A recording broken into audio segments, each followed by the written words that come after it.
CM आवास के निर्माण की रखी गई आधारशिला। सीएम सोरेन ने की विधिवत पूजा अर्चना। सीएम आवास को दिया जाएगा आधुनिक स्वरूप।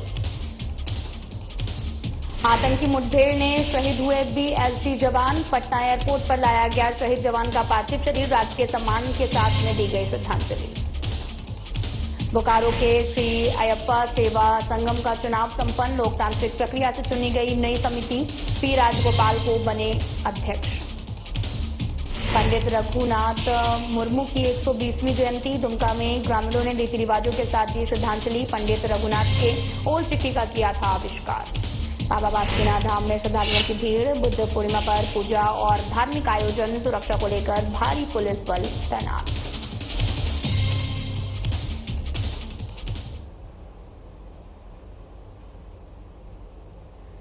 नमस्कार, मैं हूं आपके साथ अंकिता पाल। बुलेटिन की शुरुआत करते हैं। सीएम हेमंत सोरेन ने मुख्यमंत्री आवास परिसर में नए मुख्यमंत्री आवास के निर्माण के लिए विधिवत पूजा अर्चना की, आधारशिला रखी। इस मौके पर उनके साथ उनकी धर्मपत्नी और गंडे की विधायक कल्पना सोरेन भी उपस्थित थी। पूजन कार्यक्रम पारंपरिक विधि विधान के साथ संपन्न हुआ, जिसमें मुख्यमंत्री दंपत्ति ने भगवान निर्माण की शुभ शुरुआत के लिए भी आशीर्वाद प्राप्त किया है। नया आवास सरकार की कार्यप्रणाली और सुरक्षा मानकों को ध्यान में रखते हुए आधुनिक स्वरूप में तैयार किया जाएगा।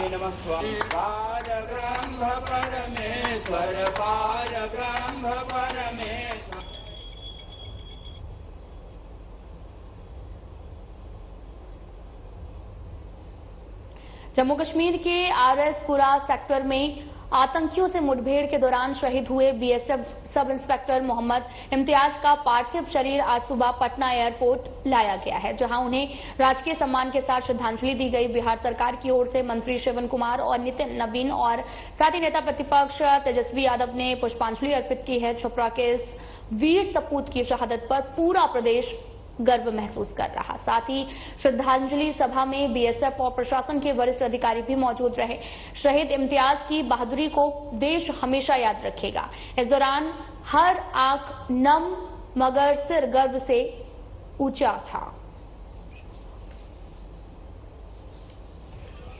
बिहार के एक लाल को हमने खोया है और इस बात का गर्व है, इस बात का गौरव है कि हमारे बिहार के लाल ने उन मां बहनों के जो सिंदूर उजाड़े गए थे उसके बदले लेने के लिए हमारे वीर सपूतों ने चुन चुन करके लोगों का बदला भी लिया और इनकी कुर्बानी हुई है, शहादत हुई है। इनके शहादत और कुर्बानी पर हम सब लोगों को, सिर्फ बिहार के लोगों का नहीं, पूरे भारत के लोगों का गर्व है और ऐसे वीर शहीदों के प्रति हम श्रद्धांजलि अर्पित करते हैं। और इस संकट की घड़ी में उनके परिवारजनों के साथ न सिर्फ बिहार और बिहार के मुख्यमंत्री जी खड़े हैं, बल्कि पूरा देश और देश के सरकार, प्रधानमंत्री जी और सब लोग आज संकट के घड़ी में उनके परिवारजनों के साथ खड़े हैं। ईश्वर से, अल्लाह से प्रार्थना करता हूं कि इस संकट की घड़ी में इस दुख को सहन करने की शक्ति उन परिवारों को दे, ये आराधना करना चाहते हैं। इससे पहले जो शहीद परिवार है, उन परिवार के प्रति हम लोगों की संवेदना है और हम सब लोगों को उन पर नाज है कि देश के लिए उन्होंने अपनी जान को निछावर किया, देश की सुरक्षा के लिए, हम भारतीयों के लिए, सबों के लिए आज ऐसे बहादुर सेना आज सरहद पर खड़ी है, तभी हम लोग चैन की नींद सो पाते हैं। और जिस प्रकार से जो वातावरण रहा, जो तनाव का सरहद पर रहा और जिस प्रकार से भारतीय सेना ने पाकिस्तान को मुंहतोड़ जवाब दिया, इस पर हम लोगों को भारतीय सेना पर गर्व करना चाहिए। और एक बार नहीं, भारतीय सेना ने कई एक बार पाकिस्तान को मुंहतोड़ जवाब दिया और कई एक बार जो है पाकिस्तान के टुकड़े भी। और लगातार जो है भारतीय सेना ने जिस हिसाब से दिलेरी का, साहस का परिचय दिया है, पूरा दुनिया जो है इसको देखने का काम किया। बीजेपी की प्रदेश इकाई ने जेपीएससी मेंस के रिजल्ट को प्रकाशित करने की मांग दोहराई है। बीजेपी के प्रदेश प्रवक्ता अजय शाह ने मीडिया से कहा कि जेपीएससी एक स्वतंत्र संस्था है, इसे स्वतंत्र ही रहने दिया जाए। उन्होंने ये भी कहा कि इसे स्वतंत्र रखने का उद्देश्य था कि इसे राजनीतिक प्रभाव से दूर रखा जाए। लेकिन अफसोस की बात यह भी है कि ये झारखंड में स्वतंत्र नहीं दिख रहा। छात्र 10 महीने से मेंस के रिजल्ट का इंतजार कर रहे हैं और अब तो उन्हें आंदोलन भी करना पड़ रहा है। लेकिन जेपीएससी और राज्य सरकार छात्रों के हितों में बेपरवाह है। देश में कई ऐसी बॉडीज है जिनका काम अलग अलग परीक्षाओं को लेना है। उदाहरण के लिए हमारे देश में यूजीसी है, सीबीएसई है, एनटीए है, एसएसबी है, आरआरबी है और भी कई सारे इंस्टीट्यूशंस हैं। लेकिन दो ऐसे एग्जामिनेशन टेकिंग बॉडीज जिनका जिक्र कुछ संविधान में है, वो है UPSC, union public service commission, और दूसरा स्टेट पब्लिक सर्विस कमीशन यानी कि जेपीएससी।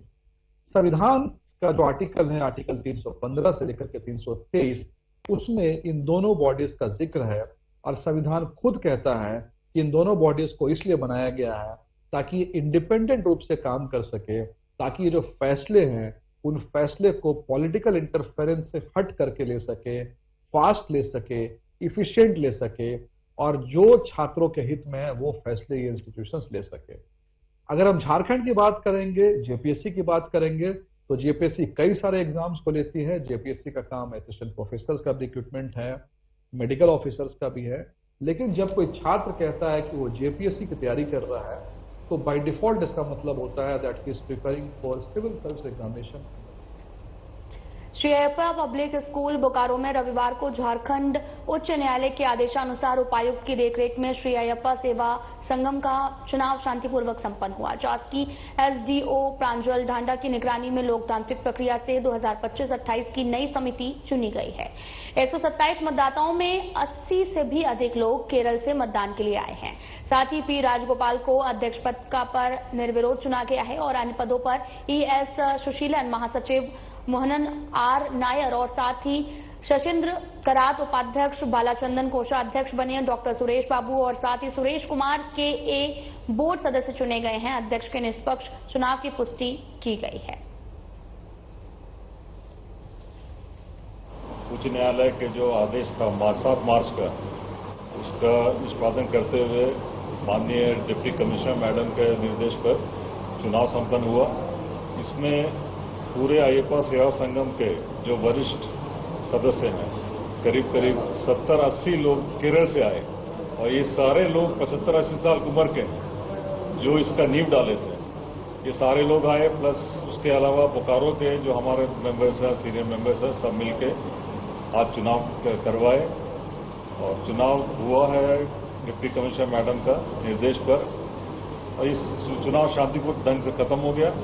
उसके बाद जो भी विवाद था आज तक का, क्योंकि मामला हाईकोर्ट का था, हाईकोर्ट ने कहा चुनाव कराइए और नया कमेटी गठित करिए। तो अभी तक जो भी विवाद हो गया, जो पहले था विवाद, सारा विवाद खत्म हो गया। अब एक नया ऊर्जा के साथ स्कूल चलाएंगे और मंदिर चलाएंगे। दुमका जिले के जामा प्रखंड स्थित ऊपरबहाल गांव में गुरु गोमके पंडित रघुनाथ मुर्मू की 120वीं जयंती धूमधाम से मनाई गई। ग्रामीणों ने पारंपरिक रीति रिवाजों के साथ पूजा कर श्रद्धांजलि अर्पित की है। ओल चिकी लिपि के जनक पंडित मुर्मू का जन्म 5 मई 1905 को ओडिशा के मयूरभंज में हुआ था। उन्होंने मात्र 20 साल की उम्र में संथाली भाषा की लिपि ओल चिकी का आविष्कार भी किया। इस मौके पर ग्रामीणों ने सीएम हेमंत सोरेन से केजी से पीजी तक की पढ़ाई ओल चिकी में शुरू होने की मांग की है। कार्यक्रम में छात्रों को सम्मानित किया गया। कार्यक्रम में बड़ी संख्या में लोग भी शामिल हुए। बुद्ध पूर्णिमा के पावन अवसर पर आजसू नेता और एनडीए के पूर्व प्रत्याशी अजहर इस्लाम ने रेलवे कॉलोनी स्थित सिद्धार्थनगर में भगवान गौतम बुद्ध की प्रतिमा पर माल्यार्पण कर श्रद्धांजलि अर्पित की है। बुद्ध शरण गच्छामि के उद्घोष के साथ में कार्यक्रम की शुरुआत की गई। अजहर इस्लाम ने बुद्ध के जन्म, जीवन और साथ ही समाज को दी गई शिक्षाओं पर प्रकाश डालते हुए उन्हें शांति, अहिंसा और करुणा का प्रतीक बताया है। कार्यक्रम में निवर्तमान नगर परिषद अध्यक्ष संपा साहा ने भी भाग लिया और बुद्ध पूर्णिमा को आत्मनिरीक्षण और प्रेरणा का पर्व बताते हुए श्रद्धापूर्वक भगवान बुद्ध को नमन किया है। आज के जो पावन दिन जो गौतम बुद्ध का जयंती के दिन जो हम लोग सब एकत्रित हुए हैं, ये सिर्फ गौतम बुद्ध का अनियमों के लिए नहीं, ये हमारे गौतम बुद्ध का जो विचार थे वो सिर्फ एक धर्म के लिए नहीं थे, उनका विचार पूरे धर्म के लिए, पूरे संसार के लिए, पूरे संसार के एक व्यक्ति के लिए थे। बुद्ध पूर्णिमा के मौके पर कई कार्यक्रमों का आयोजन किया गया। इसी क्रम में रांची के जैप वन परिसर में बुद्ध पूर्णिमा का उत्सव मनाया गया है और जैप वन में स्थित तिब्बती शैली का बौद्ध मंदिर राज्य का ऐसा दूसरा सबसे बड़ा मंदिर है जहां हर साल बुद्ध पूर्णिमा के अवसर पर विशेष अनुष्ठान होता है। यहां पर 3 दिन तक विशेष अर्चना के साथ में कई सांस्कृतिक कार्यक्रम आयोजित किए जाते हैं और इसकी स्थापना साल 2002 में जैप वन परिसर में हुई थी और यहां पर तिब्बती शैली में 2 सालों में बनकर तैयार हुआ है। और साथ ही समारोह में पहुंचे जैप कमांडेंट राकेश रंजन ने कहा कि जैप वन में बौद्ध धर्म मनाने वाले लोग रहते हैं। प्रत्येक वर्ष यहां पर विशेष पूजा अर्चना की जाती है। लोग जानते हैं कि हमारे यहाँ पे इस जैप वन के परिसर में गोरखा समुदाय के बहुत सारे लोग निवास करते हैं और उनमें से बहुत सारे ऐसे घर परिवार हैं जो कि बौद्ध धर्म को मानते हैं और बुद्ध भगवान की पूजा करते हैं और उन लोगों के द्वारा यहाँ पे काफी श्रद्धा और निष्ठा के साथ हर वर्ष बुद्ध पूर्णिमा मनाई जाती है, जिसमें हम लोग जितने भी जैप वन के कर्मी हैं और जितने भी परिवार वाले हैं हम लोग सभी साथ में शामिल होते हैं। और दुमका जिले के बाबा बासुकीनाथ धाम में बुद्ध पूर्णिमा और सोमवारी को लेकर भी श्रद्धालुओं की भारी भीड़ उमड़ी है। मंदिर का पट खुलते ही भक्तों की लंबी कतारें लग गई जो लगातार जारी है और प्रशासन ने सुरक्षा और सुविधा के लिए भारी संख्या में पुलिस बल को तैनात किया है। पंडा धर्म रक्षाणी सभा के अध्यक्ष मनोज पांडा ने बताया कि बुद्ध पूर्णिमा का बौद्ध और हिंदू धर्म में विशेष महत्व है, जिसमें श्रद्धालु पूजा और पवित्र स्नान करते हैं। किंतु वैशाख माह का जो पूर्णमासी है उसको बुद्ध पूर्णिमा के नाम से भी जाना जाता है। तो बोधि वृक्ष का आज विशेष पूजा किया जाता है। जो बौद्ध धर्म के लोग हैं, जो उनके अनुयायी हैं, बौद्ध लोग बोधि वृक्ष में पूजा कर मनोवांछित फल को प्राप्त करते हैं। धर्मशास्त्र मान्यताओं के अनुसार जो हिंदू हैं वो गंगा में स्नान करके भगवान श्री हरि विष्णु और माता लक्ष्मी साथ ही साथ बाबा भोलेनाथ। बोकारो के सेक्टर 4 बौद्ध विहार में बौद्ध विहार समिति के द्वारा बुद्ध पूर्णिमा के अवसर पर बुद्धि जयंती आपको बताते चलें कि मनाई गई है, जहां पर समिति के द्वारा 49वें वर्षगांठ साथी बनाने का भी काम किया गया है। इस कार्यक्रम में मुख्य अतिथि के तौर पर चंदन क्यारी के विधायक उमाकांत रजक उपस्थित रहे, जहां सभी लोगों ने भगवान बुद्ध की प्रतिमा का पुष्पांजलि अर्पित की और साथ ही यहां पर समिति के द्वारा विधायक उमाकांत रजक को मोमेंट देकर और उनका अभिवादन किया गया, जहां पर सभी लोगों ने भगवान बुद्ध की जीवनी पर प्रकाश डाला। साथ ही उनके बारे में बताए गए सिद्धांतों को लोगों ने पालन करने की बात कही है। मंच को संबोधित करते हुए विधायक ने समिति के सभी लोगों का धन्यवाद दिया है। भगवान बुद्ध की जयंती के साथ में समिति के 49 वर्षगांठ के अवसर पर सभी लोगों को शुभकामनाएं भगवान बुद्ध के बारे में विस्तार रूप से बताया है।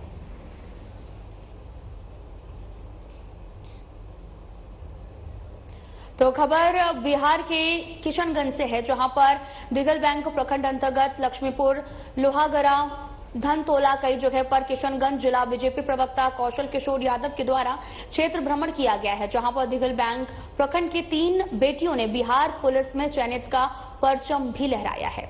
उसी को सम्मानित करने के लिए अधिवक्ता सह किशनगंज बीजेपी के प्रवक्ता कौशल किशोर यादव ने जाकर यहां पर तीनों चयनित बच्चियों को सम्मानित किया है। वहीं पर कौशल किशोर यादव ने कहा कि सुदूर देहात क्षेत्र में बिहार पुलिस सिपाही के पद पर तीनों बच्चियों का चयनित हुई हैं और यहां पर मैं ये कहता हूं कि ये लोग एक तरह से आईपीएस से भी कम मेहनत नहीं किया है। साथ ही कौशल किशोर यादव ने बातचीत करते हुए हमारे संवाददाता से क्या कुछ कहा, आपको भी सुनाते हैं। जो है लोहागरा में अभी जो मैं शख्स जो मेरे साथ में बैठा हुआ है, ये किसी का जो है पहचान का मोहताज नहीं है। इनको ये जो है कौशल यादव जी हैं और बीजेपी के जो है किसान जिला प्रवक्ता भी हैं और खास करके ये एक तरह के जो है लोगों का मसीहा माना जाता है ठाकुरगंज और विधानसभा नहीं बल्कि पूरा जिला में। अगर किसी तरीके का कोई परिस्थिति में हो उसको मदद की जरूरत है तो सबसे पहले अगर पहुंचते हैं तो कौशल यादव जी हैं और खास जो है उनके साथ हम बातचीत भी करते हैं। और हमारे जो दिगलगंज प्रखंड के जो है 3 बच्ची जो है चयनित हुई है और उसी का जो है हालचाल जानने के लिए और उनको सम्मानित करने के लिए आज जो है एडवोकेट जो है कौशल यादव जी पहुंचे हैं और खास जो है बातचीत उन्हीं से करेंगे। सर आप पहले अपना परिचय दे दीजिए, उसके बाद। मेरा नाम है कौशल किशोर यादव, पेशे से अधिवक्ता और जिला प्रवक्ता हैं भाजपा के। सर आखिर हमेशा आपका जो है सोशल मीडिया में देख रहे हैं कि एक तरीका से यहाँ के सांसद हो या विधायक हो परिजन इतना लोगों का सेवा नहीं कर रहा है जितना आप सेवा कर रहे हैं किसी भी मामले में। सबका अपना चलने का तरीका है। हम सेवा का भाव रख के उसमें कंपटीशन लाते हैं कि आप लोग भी जो नेतागिरी करते हैं और वोट पाने का इच्छा रखते हैं तो आप सबसे पहले हालचाल जानिए, लोगों को मदद कीजिए, गरीब को मदद कीजिए, कहीं कोई दुख मुसीबत हो वहाँ खड़ा होइए। अगर आप भगवान आपको सक्षम किए हैं मदद करने के लिए तो सभी को मदद करना चाहिए कि ऐसा नहीं है कि चुनावी साल है और शुरू हो गए, ये नहीं होना चाहिए। और सेवा का भाव होना चाहिए, ये नहीं कि चुनावी साल है, चुनावी महीना है और अपना घूमना शुरू कर दिए, ये नहीं होना चाहिए। आपसे मैं दिल से सच्चा सेवा होना चाहिए। सर अपनी बेटी जो है बहुत ही कमाल कर दिया दिगल बैंक का, देखिए उस पर आप क्या कहेंगे? दिगल बैंक प्रखंड के धमतोला पंचायत के रेणु कुमारी और अंजना कुमारी और लोहागड़ा से रक्षा कुमारी बिहार पुलिस में चयनित हुई है। और इस सुदूर क्षेत्र से एक लेडीज को पुलिस विभाग में जाना, ये हम उनको आईपीएस से कम नहीं समझते हैं। आज जो हम मिले और सम्मानित किए, उसका जो खुशी था और जिस बुलंदी से टैलेंट से वो बोल रही थी कि मम्मी पापा का देन है, हम पूर्णिया में फिजिकल तैयारी किए, वहाँ एकेडमी में रहे, कोई बीएड भी कर रही है। एक 94 साल के उनके दादा थे और उनके बात को सुन के वो बोले कि मेरी पुतहू भी बीएड कर रही है और मेरठ में है। ये सब भी याद है उनको, मेरठ शब्द, और 94 साल के हैं। इसका मतलब लोग जागरूक हुआ है और ये एनडीए सरकार का देन है, नीतीश कुमार का भी देन है। ये रोड रास्ता बना, स्कूल बना, शिक्षक आए और उसके बाद साइकिल योजना, इसके कारण महिला और लड़की लोग को बढ़ने में काफी उसमें सहूलियत हुआ। और यहाँ के जो परिवार हैं और लोगों को क्या संदेश देना चाहते हैं? और लोग को हम यही कहना चाहेंगे जो बच्ची को देख के लोग इंस्पायर होंगे। इस बार 3 पास हुई है, आगे 30 होंगे और भी क्षेत्र है उसमें भी लोग जाएंगे। और मेरा ठाकुरगंज में चाहे मैट्रिक में हो चाहे इंटर में हो, किसी भी तरह का कोई आदमी को हम प्रोत्साहन शुरू से करते आए हैं। और जब से इस फील्ड में है, मेरा एक ही काम है, लोगों का मदद करना और हालचाल जानना और सच्चे दिल से। ये ऐसा नहीं है कि चुनावी मौसम में घूम के बस कोई धर्म के बारे में, कोई जाति के बारे में बोलना, ऐसा मेरा नियत नहीं है। सेवा का भाव है और जुड़े हैं जिस पार्टी से, उसको जब तक हम फायदा नहीं पहुंचा पाए, कोई नयापन नहीं ला पाए, तो फिर बेकार है जुड़ना। तो सर यही एनडीए का बात करते हैं, कुछ दिन पहले जो मास्टर मुलिया सब पार्टी छोड़ गए, तो क्या कहेंगे? ये उनका है, 15 साल वो सेवा किए और क्या कारण था, किस कारण से गए, वो उनका निजी मामला है, उस पर हम कुछ नहीं कह सकते हैं। मैं अनुराम, आप देख रहे हैं साधना न्यूज की संग बिहार से। तो वहीं लखीसराय के बाईपास रोड स्थित DIPS nursing and paramedical institute में 205वां अंतर्राष्ट्रीय नर्स दिवस हर्षोल्लास के साथ मनाया गया। कार्यक्रम की अध्यक्षता शशांक शेखर ने की, जबकि मुख्य अतिथि में doctor Naval Kishore Gupta, Awadhesh Kumar, Anil Kumar Satyarthi, doctor Shreya Praveen, doctor Ram Ranjan शामिल रहे। अतिथियों ने केक काटकर कार्यक्रम का शुभारंभ किया। हर साल 12 मई को फ्लोरेंस नाइटिंगेल की जयंती पर नर्स दिवस मनाया जाता है, जो नर्सों के योगदान को सम्मान देने का दिन है। इस मौके पर ANM एनएम और साथ ही डी फार्मा के दर्जनों छात्र छात्राएं मौजूद थे।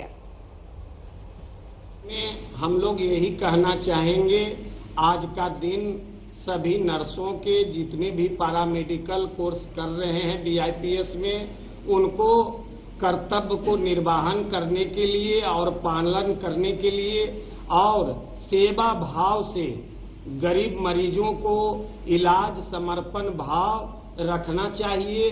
आज 255वां नर्सिंग दिवस हम लोग मनाए हैं अपने डीआईपीएस इंस्टीट्यूट में। दीक्षा इंस्टीट्यूट ऑफ प्रोफेशनल स्टडी हमारे लखीसराय जिला में चल रही है।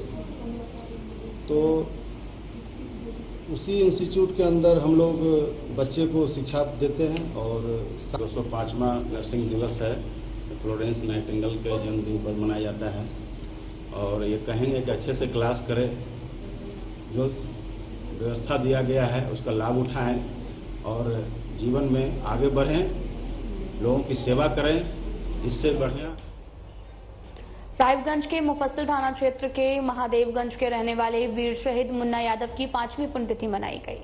पुण्यतिथि के अवसर पर जमशेदपुर सीआरपीएफ के इंस्पेक्टर रविशंकर सिपाही, जयनाथ के अलावा धनबाद सीआरपीएफ कैंप के 154 बटालियन के एसआई रविंद्र सिंह समेत कई शामिल रहे। शहीद मुन्ना यादव के पैतृक आवास पर आकर शहीद की पत्नी, माता पिता के साथ मिलकर शहीद मुन्ना यादव को पुष्पमाला पहनाकर श्रद्धांजलि अर्पित की है। और इस मौके पर साहिबगंज राजमहल के पूर्व विधायक आनंद कुमार ओझा, जिला परिषद सदस्य सुनील कुमार यादव, साहिबगंज अंचल अधिकारी बस्कीनाथ टूडू ने शहीद मुन्ना यादव की प्रतिमा पर पुष्पांजलि अर्पित की है। हुए हैं मुन्ना यादव की पुण्यतिथि मनाने के लिए। मुन्ना यादव हमारे सीआरपीएफ बल के बहुत ही बहादुर और कनिष्ठ सिपाही थे। बीजापुर में छत्तीसगढ़ में नक्सलियों से लोहा लेते हुए अपनी जान गंवा दी। बहुत बहादुरी के साथ वो नक्सलियों के साथ लड़े और इस 5वीं पुण्यतिथि पे हम आए हैं और सीआरपीएफ हर वर्ष उनकी पुण्यतिथि मनाएंगे और ये हमारे परिवार के अंग हैं और हमेशा हम यहाँ पे आते रहेंगे और पुण्यतिथि मनाते रहेंगे। यहाँ इनकी पत्नी का एक जमीन से रिलेटेड। कोडरमा जिले में स्मार्ट सार्वजनिक वितरण प्रणाली की शुरुआत की गई है। केंद्र सरकार द्वारा लॉन्च किए गए स्मार्ट पीडीएस सॉफ्टवेयर के तहत में लाभुकों को भी योजनाओं के तहत में अनाज का वितरण किया जाएगा, जबकि राज्य सरकार की योजनाएं पूर्ववर्ती जेएचपीडीएस प्रणाली से संचालित होंगी। जिला आपूर्ति पदाधिकारी अविनाश पुर्णेंदु ने भी प्रखंड आपूर्ति पदाधिकारी संघ बैठक कर इसकी सफलता पर चर्चा की है। राशन डीलरों को स्मार्ट सिस्टम के संचालन के लिए प्रशिक्षण भी दिया गया है। लाल राशन कार्ड और पीला राशन कार्ड धारी जो भी हैं, उनको पूर्व की भांति ही उनके आवंटन के अनुसार उनको खाद्यान्न का लाभ मिलेगा सर। परंतु इसके अंतर्गत ये अच्छी चीज है कि हम एक समय अंतराल के अंतर्गत उसी माह के अंतिम तिथि तक हम उनको खाद्यान्न उपलब्ध कराते हैं। दूसरे महीने नहीं जाएगा, दूसरा महीना नहीं जाएगा। कोई भी कार्डधारी अगर दूसरे माह में अगर पहले माह का खाद्यान्न लेने की कोशिश करेंगे तो वो उनका लैप्स होगा। जैसे सेंट्रल सर्वर का स्मार्ट पीडीएस लागू। एमजीएम हायर सेकेंडरी स्कूल, आपको बताते चले कि सेकेंडरी स्कूल में सेक्टर 4F बोकारो के विद्यार्थियों ने खेलो इंडिया बूथ गेम्स गतका प्रतियोगिता में शानदार प्रदर्शन कर एक स्वर्ण और एक कांस्य पदक जीता है। 4 से 8 मई तक IIM बोधगया बिहार में आयोजित इस प्रतियोगिता में बालिका टीम इवेंट में जेबा नाज और साथ ही साक्षी श्रीवास्तव ने महाराष्ट्र को 81-43 से हराकर स्वर्ण पदक जिताया है। साथ ही जेबा ने सफलता का श्रेय कोच परिवार और स्कूल को दिया है। कोच राजीव कुमार ने खिलाड़ियों की मेहनत की सराहना की। प्रधानाध्यापिका डॉक्टर जोशी वर्गीस ने भी कहा कि स्कूल खेल और शिक्षा दोनों को समान महत्व देता है। बहुत बड़ा प्राउड मोमेंट है कि आज हम इस मुकाम पे आए हैं और गोल्ड मेडल जीते हैं।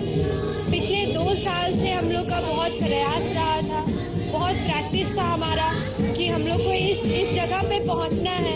लास्ट ईयर हम लोग कुछ ना कुछ कमी से पीछे रह गए थे।